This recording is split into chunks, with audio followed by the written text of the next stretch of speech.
would say that unrealistic expectations are I don't know if it's a starting point or it's just the frame with which people enter competitive marketplaces, Okay. and or competition in general.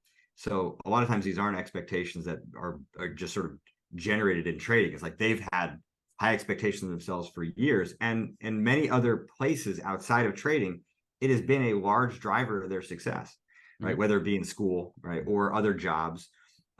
And so you kind of come into trading, you have those expectations. Yeah, it's, the research I've done, 60% of traders have very high expectations of themselves. And that's not even sort of the unrealistic expectations that can just spontaneously come, like expecting to win every day, or, expecting to win this trade, expecting to be green every month. I mean, there's, sort of the smaller expectations, but the big, sort of solution to having those high expectations is not to lower them. That's the most common, kind of first like complaint that I hear when somebody says, "Oh, yeah, I'm not." No, I want you to eviscerate them. They're irrelevant as a metric, right? And if you can convert what is currently a high expectation into a goal or an aspiration, it changes the way in which you interact with it.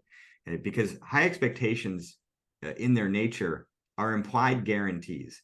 And nobody actually says, "I guarantee that I'm going to make X amount of money," but when you're sort of expecting it, that's what you're implying. Like, so when you have a guarantee like that, if you reach it, you get sort of zero credit. You get zero confidence as a result of that, which makes sense, right? Why would you get credit for doing what you're supposed to do? Right. But more consequentially, when you fall short of it, then you're met with, kind of an increasing amount of pain, negativity, self-criticism, et cetera, in proportion usually to how far you fell below that expectation. Okay. And so that automatically is hiding a lot of progress, because by its nature, the expectation is very high, which means that you likely don't have the current capacity to reach it yet. Now, if it's an aspiration and as a goal, then you are going to get credit for all the small steps that you take. You're going to get credit not for showing up, but for getting credit for the hard work that you put in, the diligence you have in doing the research, the creativity you have in coming up with some of the new angles, or just the willingness to be, open and honest and, do some of the harder, deeper mental game work, right? What all it is, right? There's lots of little steps that need to be acknowledged, because that forms the foundation of your confidence. So high expectations are fantastic for motivation, but they undercut confidence because you're not getting credit for the byproduct of your work. And that can work for a while, right, in trading, until it doesn't, until, that game starts to become, like you start to burn out more often. You start to kind of lose your passion for the game, for you start to feel like it's more of a job, and it, it's like all the kind of joy starts to get sucked out of it.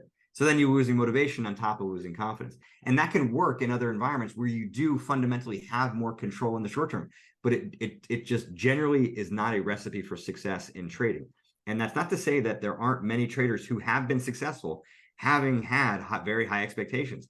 I'm just saying it's more of a gamble at this stage, because we don't know the number of traders who have failed with those high expectations trying to get to the position in which those that do have. So to me, it de-risks the situation to, again, take kind of some of the sting out of it, convert those expectations to goals, because the only thing you can truly guarantee, okay, I'm going to say this twice, the only thing you can truly guarantee is you at your absolute worst.